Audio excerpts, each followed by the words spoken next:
Now, Mr. President, on an entirely different matter, of course, we also anticipate that another totally different, very serious item will be heading the Senate's way soon. The Senate will have to address some of the deepest institutional questions contemplated by our Constitution. We'll have to decide whether we're going to safeguard core governing traditions or let short-term partisan rage overcome them.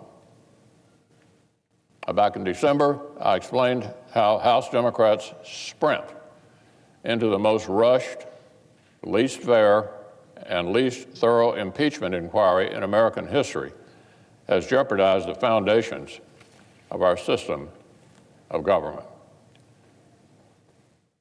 Last spring, Speaker Pelosi told the country, quote, "Impeachment is so divisive to the country that unless there's something so compelling and overwhelming and bipartisan, I don't think we should go down that path."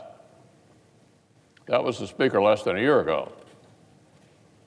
Back in 1998, when Democrats were busy defending President Clinton, Congressman Jerry Nadler said, "There must never be a narrowly voted impeachment or an impeachment substantially supported by one of our major political parties and largely opposed by the other.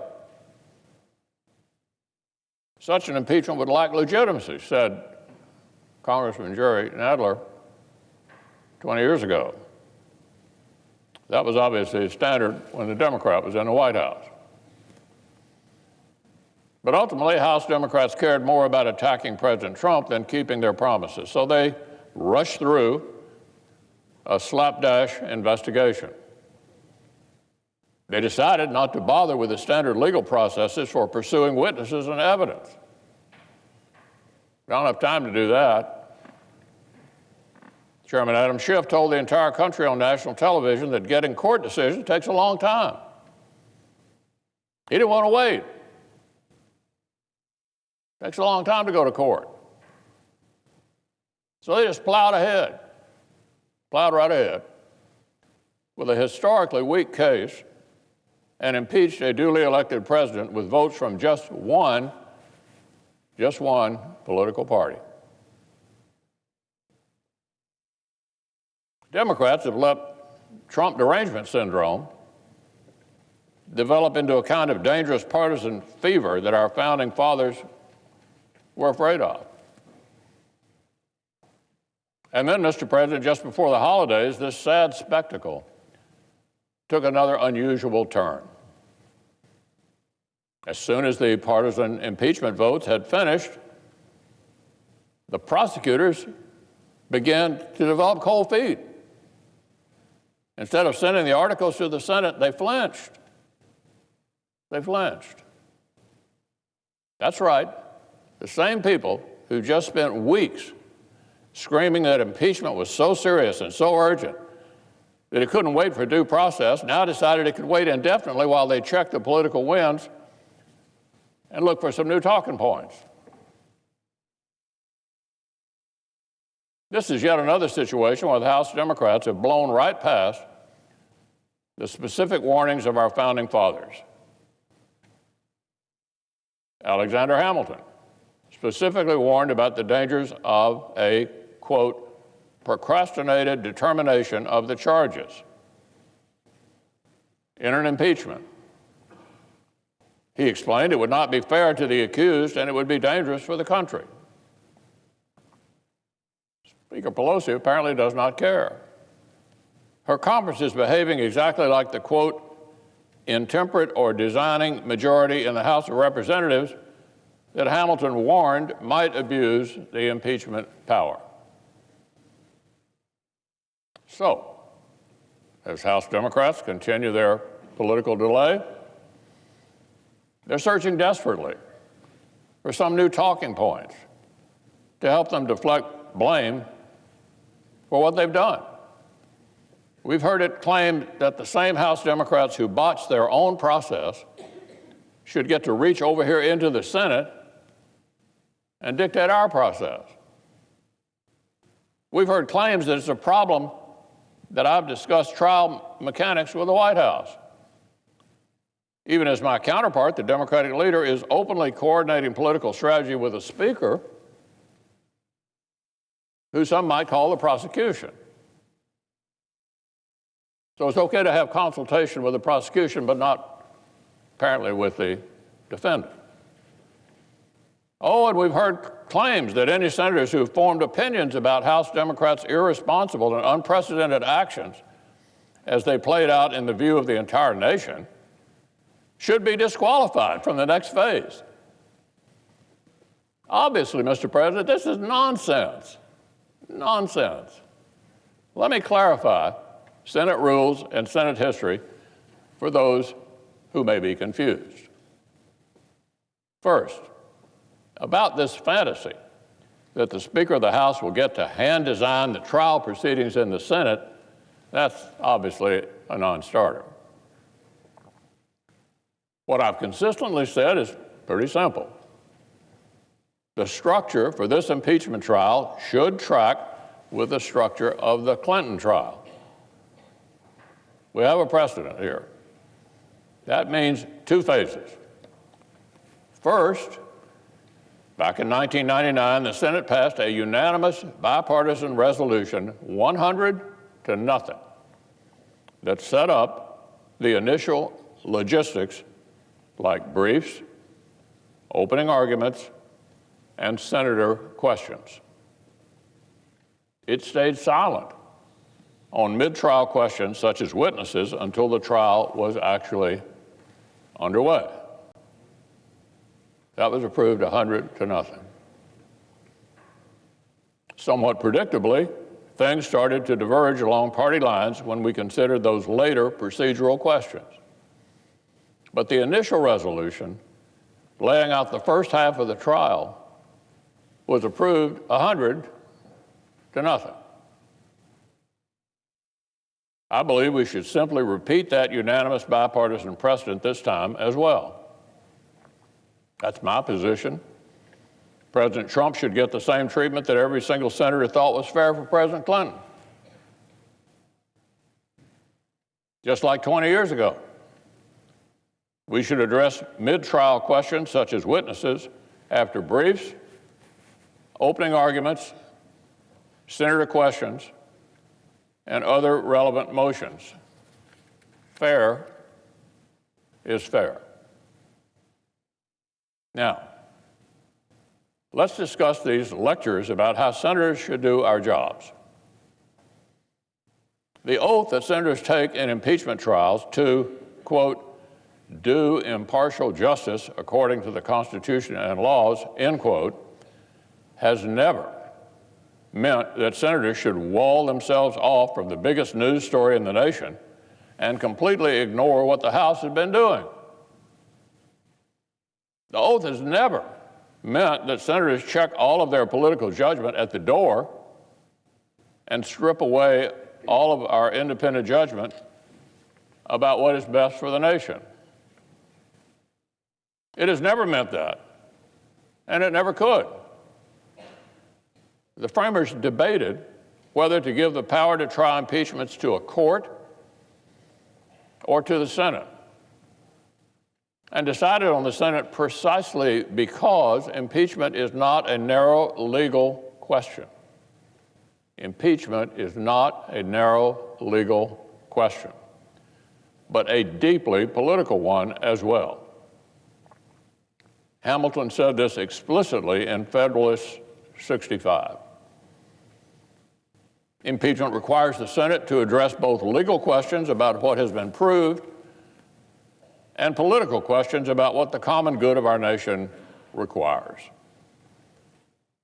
Senators do not cease to be senators just because the House sends us articles of impeachment. Our job remains the same, to represent our states, our constituents, and our nation's best interests in the great matters of our time. That is our obligation, whether we are voting on legislation, nominations, or the verdict in an impeachment.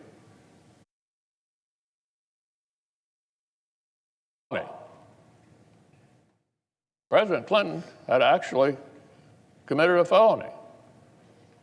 if Democrats actually believed in the narrow sense of impartiality that they've now adopted as a talking point, then every single one of them would have voted to remove President Clinton from office.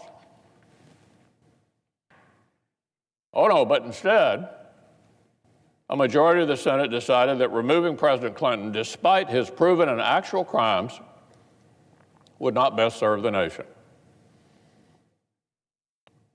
Mr. President, they made a political judgment.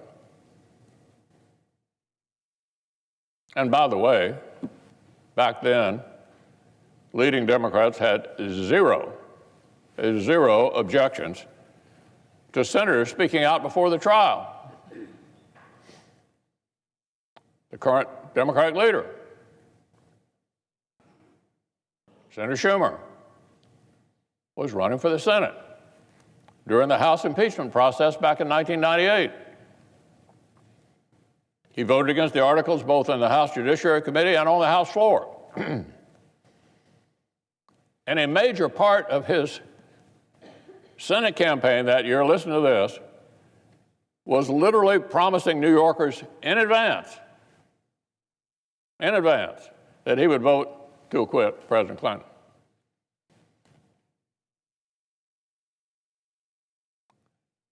People asked if it was appropriate to him to prejudge like that. He dismissed the question, saying, quote, "This is not a criminal trial, but something the Founding Fathers decided to put in a body that was susceptible to the whims of politics." That was the Democratic leader in the 98 Senate campaign. That was the newly sworn-in Senator Schumer in 1999. A few weeks later, during the trial itself, Democratic Senator Tom Harkin successfully objected to the use of the word jurors to describe senators because the analogy to a narrow legal proceeding was so inappropriate, according to Senator Harkin. So look, Mr. President, I respect our friends across the aisle, but it appears that one symptom of Trump derangement syndrome is also a bad case of amnesia. A bad case of amnesia. And no member of this body needs condescending lectures on fairness from House Democrats who just rushed through the most unfair impeachment in modern history, or lectures on impartiality from senators who happily prejudged the case with President Clinton and simply changed their standards to suit the political winds. Look, anyone who knows American history or understands the Constitution knows that a senator's role in an impeachment trial is nothing like the job of jurors in the legal system. The very things that make the Senate the right forum to settle impeachment would disqualify all of us in an ordinary trial. All of us would be disqualified in an ordinary trial. Like many Americans, senators have paid great attention to the facts and the arguments that House Democrats have rolled out publicly before the nation. Many of us personally know the parties involved on both sides. Look, this is a political body. We do not stand apart from the issues of the day. It is our job to be deeply engaged in those issues. But, and this is critical, the Senate is unique by design. The framers built the Senate to provide a check against short-termism, the runaway passions, and the demon of faction that Hamilton warned would extend this scepter over the House of Representatives at certain seasons. We exist because the founders wanted an institution that could stop momentary hysterias and partisan passions from damaging our republic. an institution that could be thoughtful, be sober, and take the long view. And that is why the Constitution puts the impeachment trial in this place. Not because senators should pretend they are uninformed, unopinionated, or disinterested in the long-term political questions that an impeachment of the president poses, but precisely because we are informed, we are opinionated, and we can take up these weighty questions. That is the meaning of the oath we take. That is the task that lies before us. Impartial justice means making up our minds on the right basis. It means putting aside purely reflexive partisanship and putting aside personal relationships and animosities. It means coolly considering the facts the House has presented and then rendering the verdict that we believe is best for our states, our Constitution, and our way of life. It means seeing clearly not what some might wish the House of Representatives had proven, but what they actually have or have not proven. It means looking past a single news cycle to see how overturning an election would reverberate for generations. So look, you better believe senators have started forming opinions about these critical questions over the last weeks and months. We sure have, especially in light of the precedent-breaking theatrics that House Democrats chose to engage in. But here's where we are, Mr. President. Their turn is over. They've done enough damage. It's the Senate's turn now to render sober judgment as the framers envisioned. But we can't hold a trial without the articles. The Senate's old rules don't provide for that. So for now, we're content to continue the ordinary business of the Senate while House Democrats continue to flounder. For now. But if they ever muster the courage to stand behind their slapdash work product and transmit their articles to the Senate, it will then be time for the United States Senate to fulfill our founding purpose.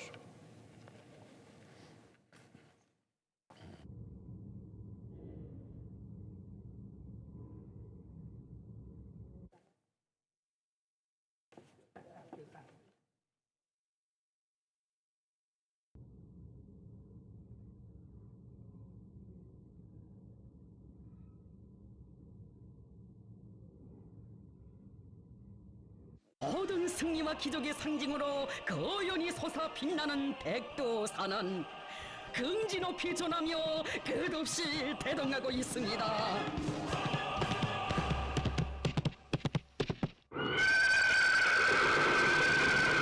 동지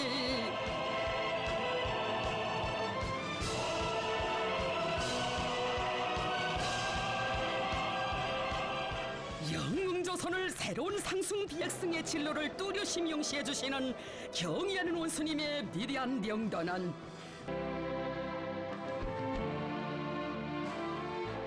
백두광야에 붉은 선혈을 뿌려 조선 혁명사의 첫 페이지를 The clerk will report the nomination. Nomination, Small Business Administration, Jovita Carranza of Illinois to be administrator. I send a cloture motion to the desk. The clerk will report. Cloture motion, we, the undersigned senators, in accordance with the provisions of Rule 22 of the Standing Rules of the Senate, do hereby move to bring to a close debate on the nomination of Jovita Carranza of Illinois to be administrator of the Small Business Administration, signed by 17 senators as follows. I ask consent the reading of the nays be waived. Without objection. I ask consent the mandatory quorum call be waived. Without objection. I ask unanimous consent that the Senate proceed to legislative session and be in a period of morning business that senators permitted to speak therein for up to 10 minutes each. Without objection. I understand there's a bill at the desk to do a second reading. The clerk will recite the bill for the second time. S. 3148, a bill to amend the Controlled Substances Act to list fentanyl-related substances as Schedule I controlled substances. In order to place the bill on the calendar under the provisions of Rule 14, I would object to further proceeding. An objection being heard, the bill will be placed on the calendar. I understand the chair received a letter of resignation of the former Senator Johnny Isaac, Senator of Georgia, which was effective at 5 p.m. on Tuesday, December 31st, 2019.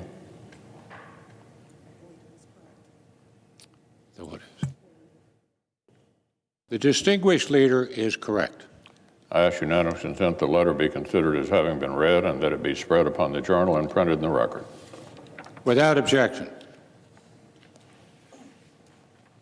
I need to do anything.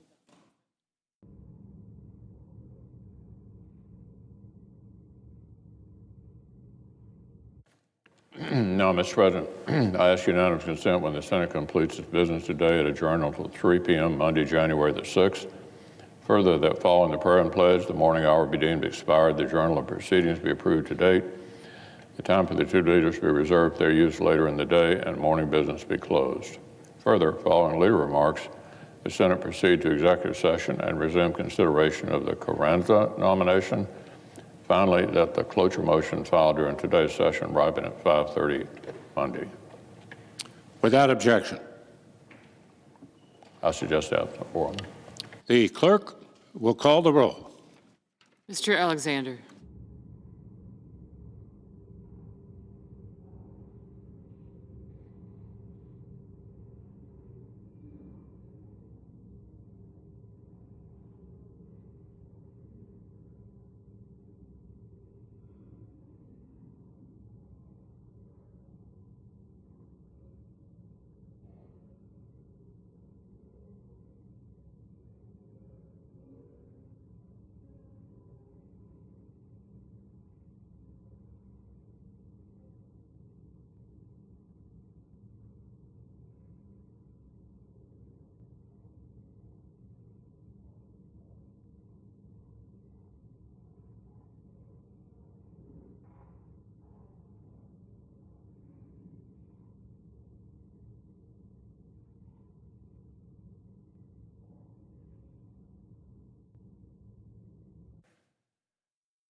Mr. President.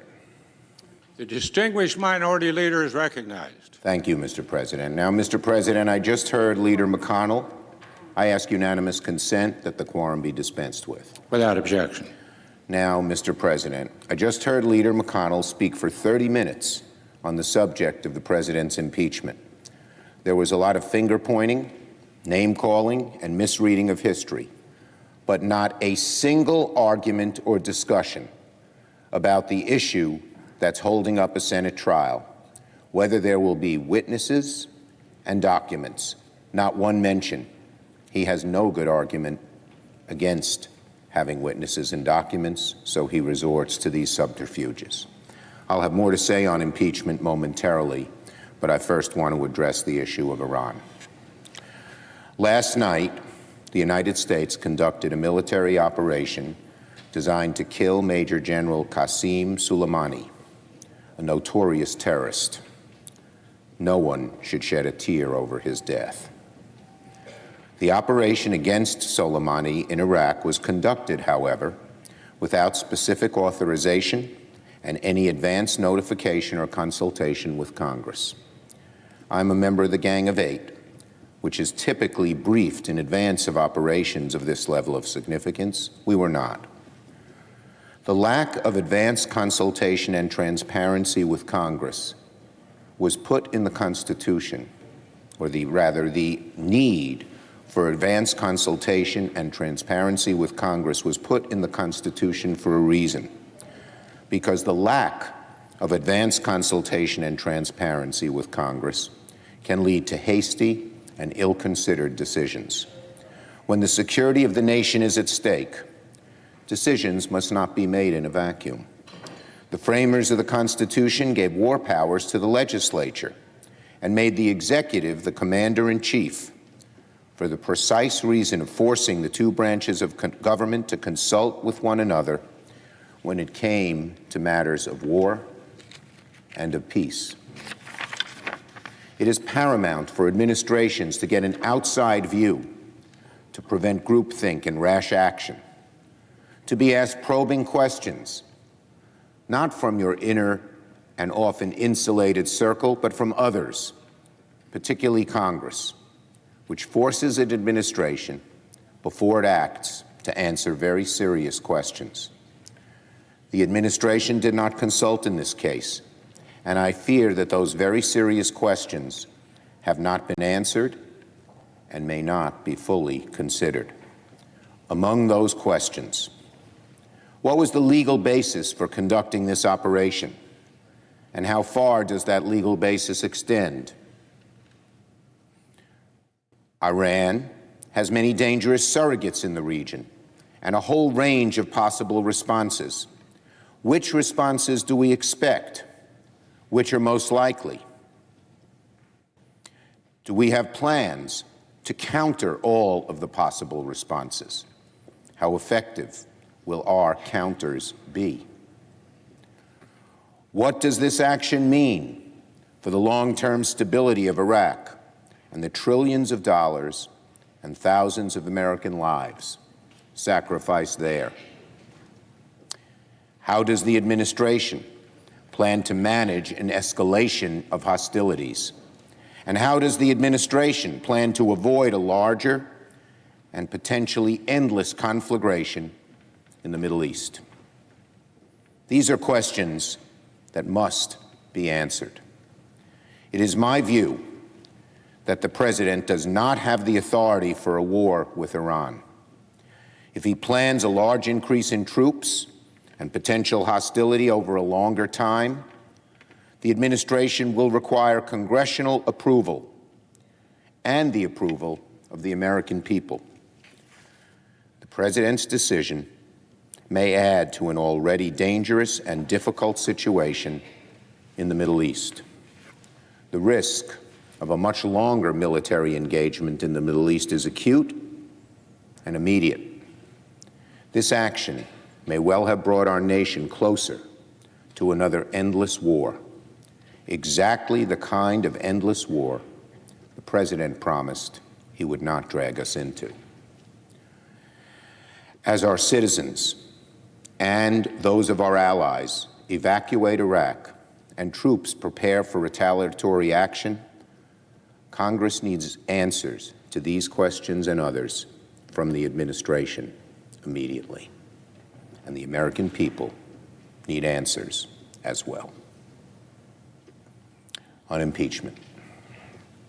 Mr. President, the Senate begins this new session of Congress preparing to do something that has happened only twice before in American history, serving as a court of impeachment in a trial of the President of the United States.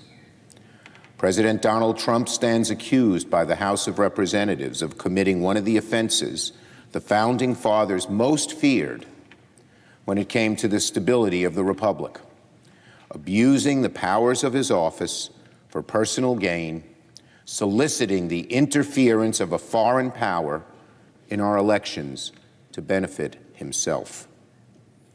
The House has also charged the President with obstructing Congress in the investigation into those matters, the consequence of an unprecedented blockade of relevant witnesses and documents, flatly denying the legislative branch's constitutional authority to provide oversight of the executive.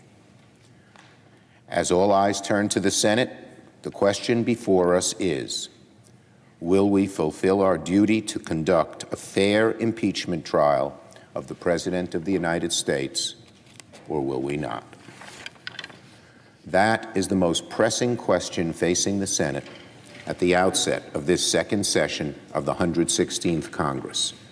Will we conduct a fair trial that examines all the facts or not?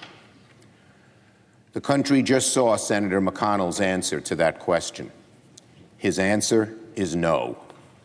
Instead of trying to find the truth, he is still using the same feeble talking points that he was using last December. The country just saw how the Republican leader views his responsibility at this pivotal moment in our nation's history. The Republican leader prefers finger-pointing and name-calling to avoid answering the looming question: why shouldn't the Senate call witnesses? The Republican leader hasn't given one good reason why there shouldn't be relevant witnesses or relevant documents. We did not hear one from Leader McConnell today or any day. Once again, Leader McConnell tried to bury his audience under an avalanche of partisan recriminations and misleading references to precedents. There is only one precedent that matters here: that never in the history of our country has there been an impeachment trial of the president in which the Senate was denied the ability to hear from witnesses. Let me repeat that. That is the salient fact here. There is only one precedent that matters.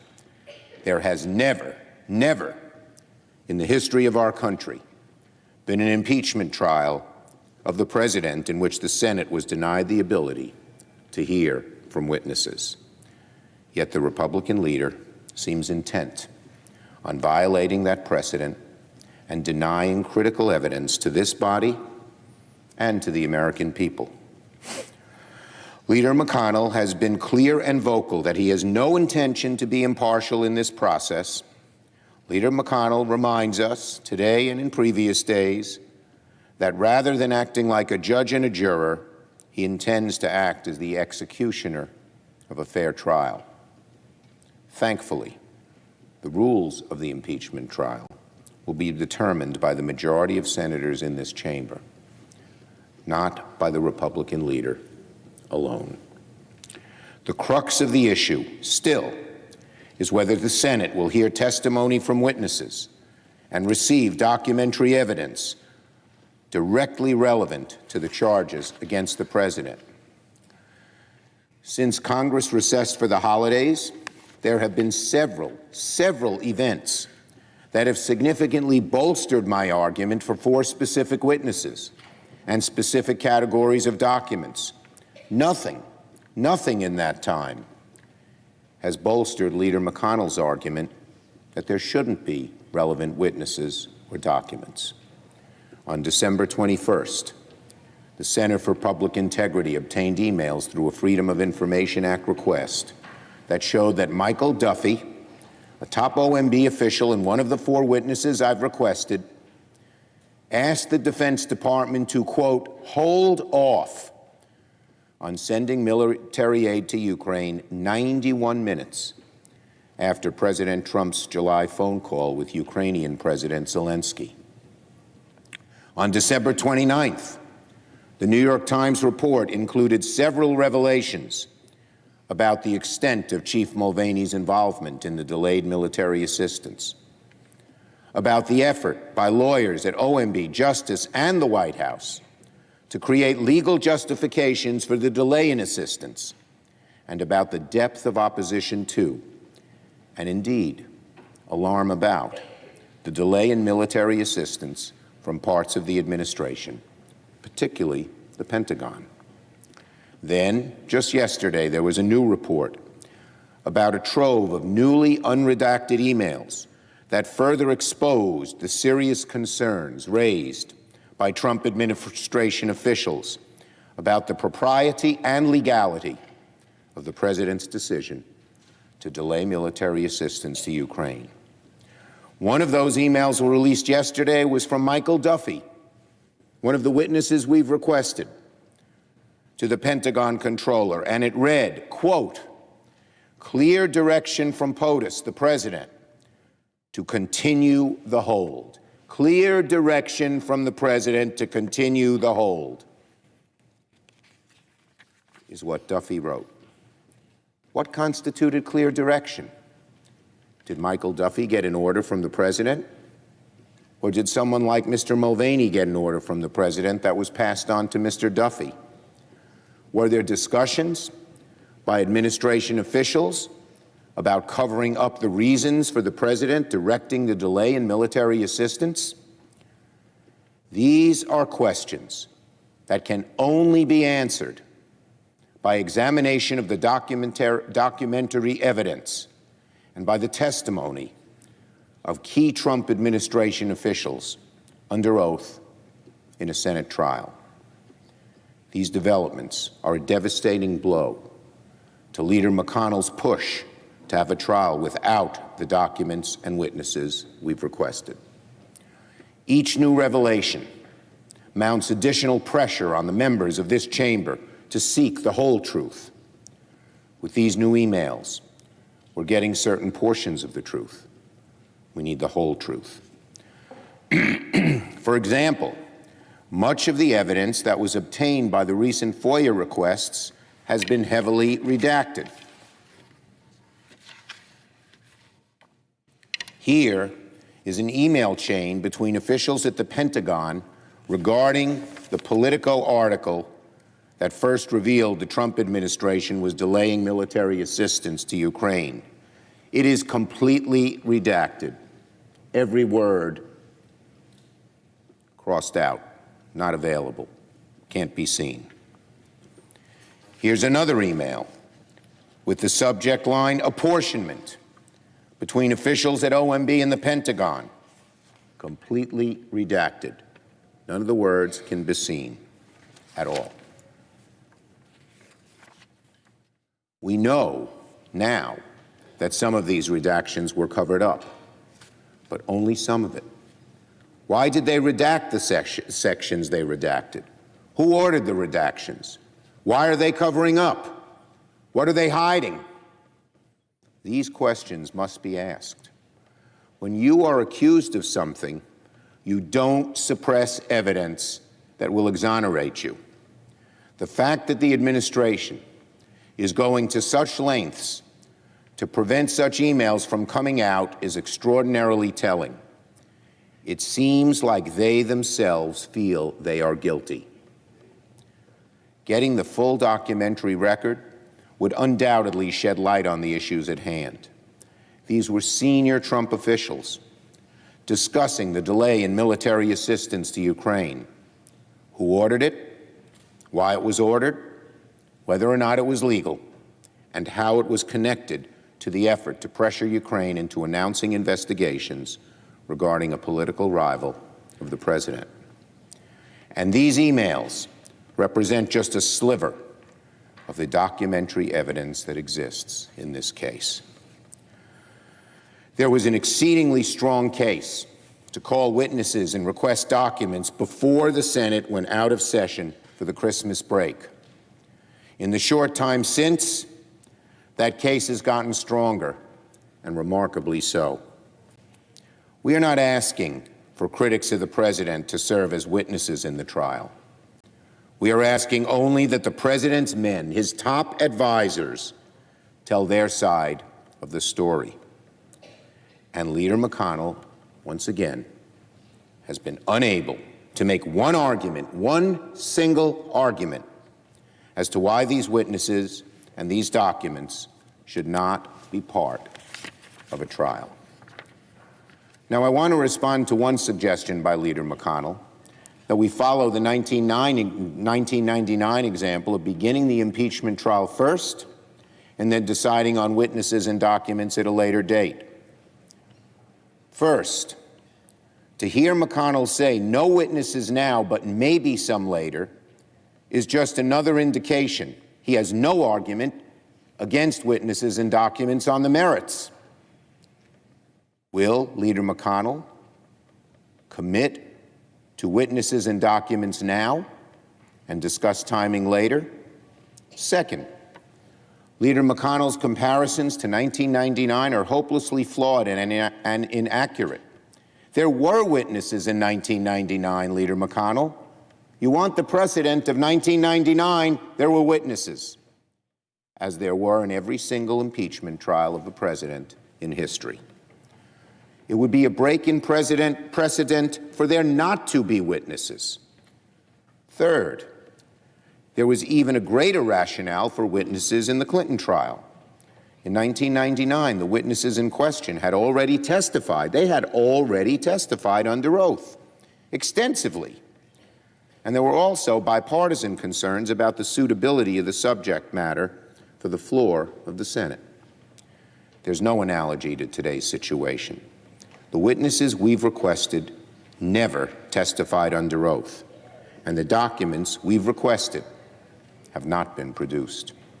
Fourth, we have a tradition in America of a fair and speedy trial.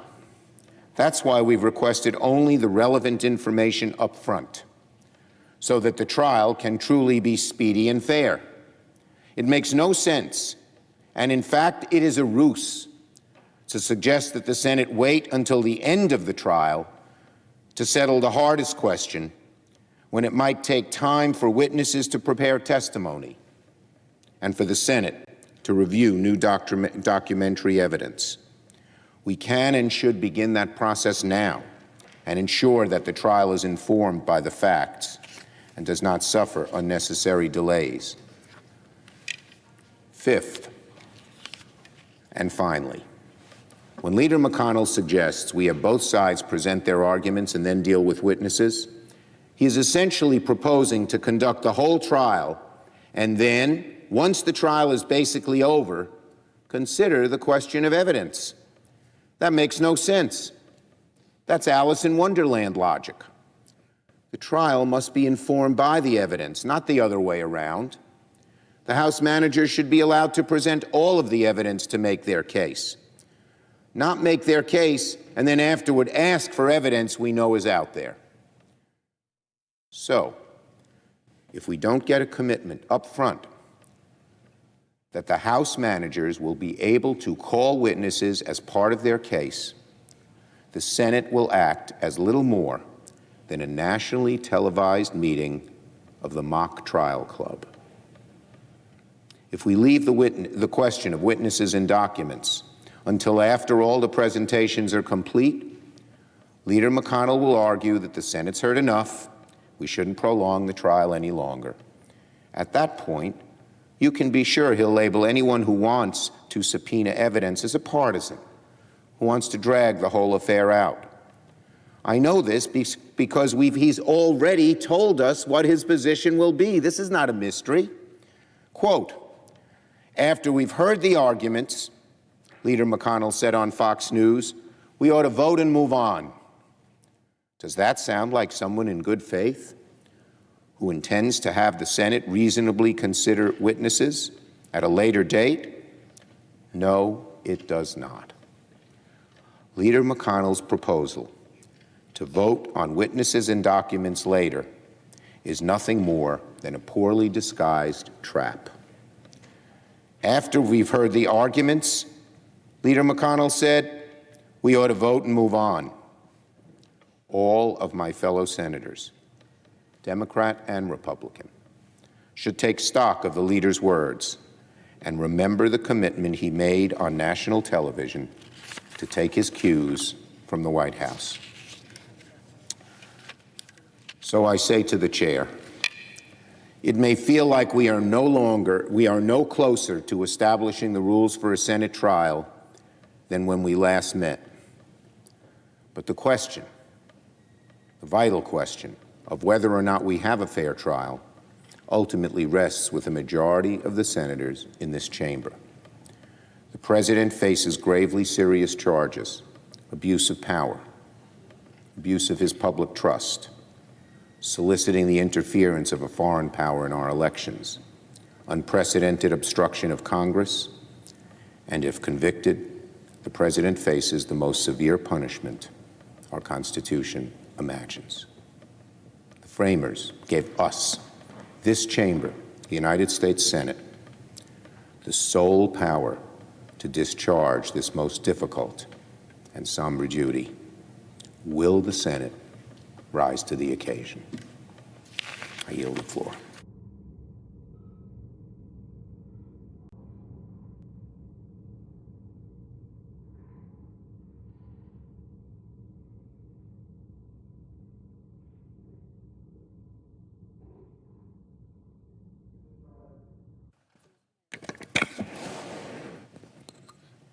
The chair recognizes the distinguished senator from Maryland. Thank you, Mr. President. I start by thanking Senator Schumer, the minority leader, for his pursuit of a fair impeachment trial here in the United States Senate, something supported by the overwhelming majority of the American people, whether they be Republicans, Democrats, or independents. And the Senate will soon undertake this most serious of its duties, considering the impeachment of a president. None of us relish this moment, but we all have a solemn responsibility under the Constitution to try this case, to assess the evidence and render a fair judgment. We will hear a case from the House of Representatives and from the president's lawyers, and we will first be sworn in to do, quote, impartial justice according to the Constitution and the laws, unquote. Mr. President, while senators are primarily expected to listen to the evidence and weigh that evidence, we also have a special ability that most juries do not have. We can request additional information. We can request witnesses. We can request documents. And it only takes a simple majority, 51 senators, to call witnesses and request those documents. And in the two other times in the history of the Senate when we have considered a presidential impeachment, we have required witnesses to testify directly or give sworn depositions. In President Clinton's impeachment trial, 3 witnesses were deposed, even though they had all given prior sworn testimony in related proceedings. At that time, now Majority Leader McConnell called their request for testimony, quote, modest, a modest request. Mr. President, Senate Democrats have another modest request that's pending today. We would like to hear from 4 witnesses who have not testified previously, who did not testify in the House, who have not testified under penalty of perjury like we saw other House witnesses testify. And why is that? That is because President Trump has ordered them not to testify. Those 4 witnesses are White House Acting Chief of Staff Mick Mulvaney, former National Security Advisor John Bolton, and top administration officials Michael Duffy and Robert Blair. We are also asking the Senate to request key documents that the president has refused to provide. We know these are 모든 승리와 기적의 상징으로 거연히 솟아 빛나는 백두산은 긍지 높이 전하며 끝없이 대동하고 있습니다.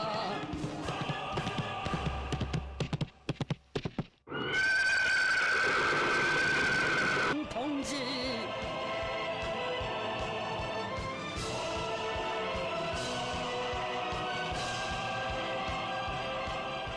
영웅조선을 새로운 상승 비약승의 진로를 뚜렷이 명시해 주시는 경의하는 원수님의 위대한 명단은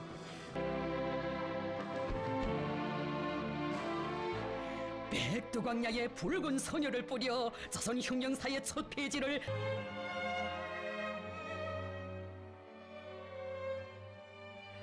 박달나무도 얼어터지는 북방의 강추위 속에서도 자기 본태를 잃지 않고 백줄기 천줄기로 도도히 흘러내리는 리명수 폭포의 그 자태 한가슴에 안아보시는 돼지 앞살의 광풍 속에서도 굴할 줄 모르고 전진해가는 강력한 우리 인민의 그 기상이 아니겠는가. 백두산으로 향하셨습니다.